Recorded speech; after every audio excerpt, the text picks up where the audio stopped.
In the previous module, we developed continuous time Fourier transform for aperiodic signals, and the approach that we took for the development of Fourier transform, we considered aperiodic signal as the limit of a periodic signal, and as the period becomes arbitrarily large, we then examined the limiting behavior of the Fourier series representation. And during that analysis, we also noticed that the Fourier series coefficients of a periodic signal can be viewed as the samples of an envelope function.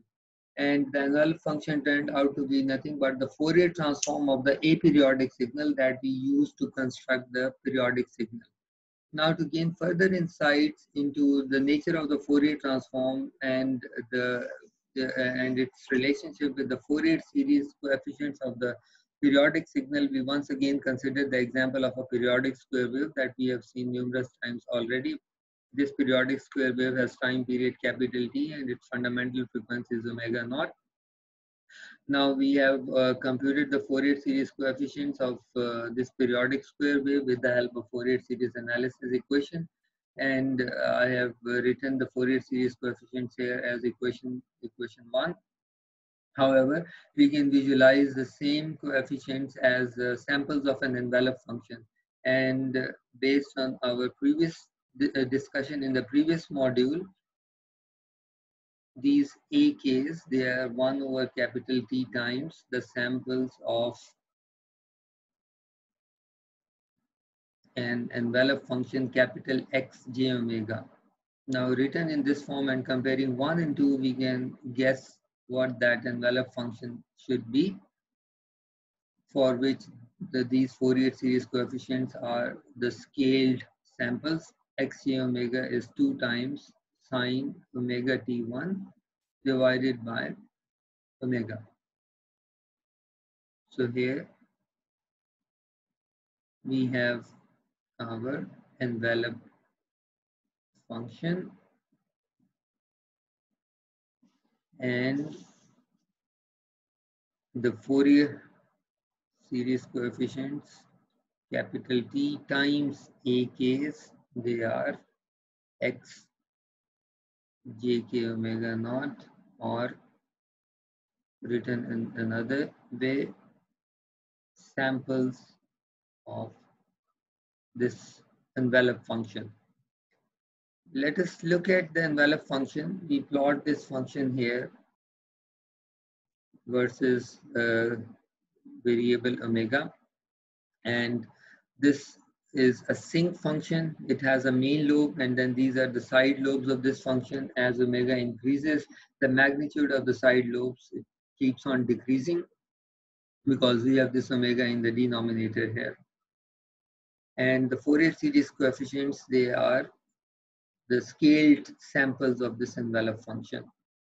Now, to further we further look at this example, we will now fix capital T1 and we will increase the time period of this periodic square wave, and we will see what happens to the samples of this envelope function when we increase the time period. So what we will do next, we fix the value of T1 and we increase the time period capital T. More specifically, we will plot the Fourier series coefficients for 3 different values of time period: 4 times T1, T equals 8 times T1, and capital T equals 16 times T1. Here are these plots. Now we first plot this solid line, which is the envelope function. I've just shown you that the envelope function is sinc. We just plot this envelope function, and then the Fourier series coefficients multiplied by capital T. These are just the samples of this envelope function. When the time period of the periodic square wave is 4 times capital T1, we are sampling this function. Now here we have plotted it as a function of omega, and according to the fundamental frequency omega naught, we just take samples of this envelope function. Now, when we increase the time period, the fundamental frequency decreases and we take more samples of this envelope function. And when we further increase the time period, the fundamental frequency further decreases and the samples of the envelope function, they are more closely spaced together. Now, let us see the limiting behavior when the time period approaches infinity.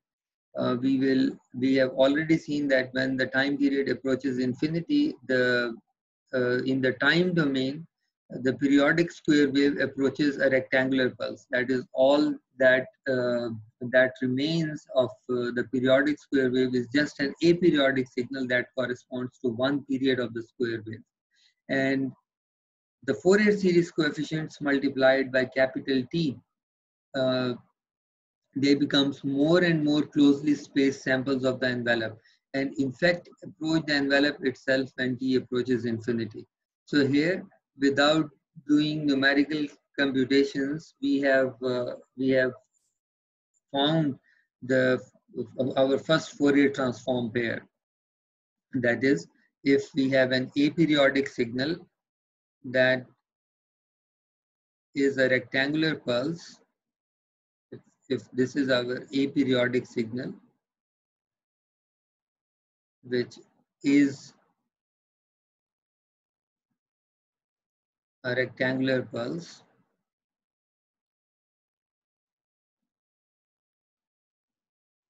then its Fourier transform is this envelope function.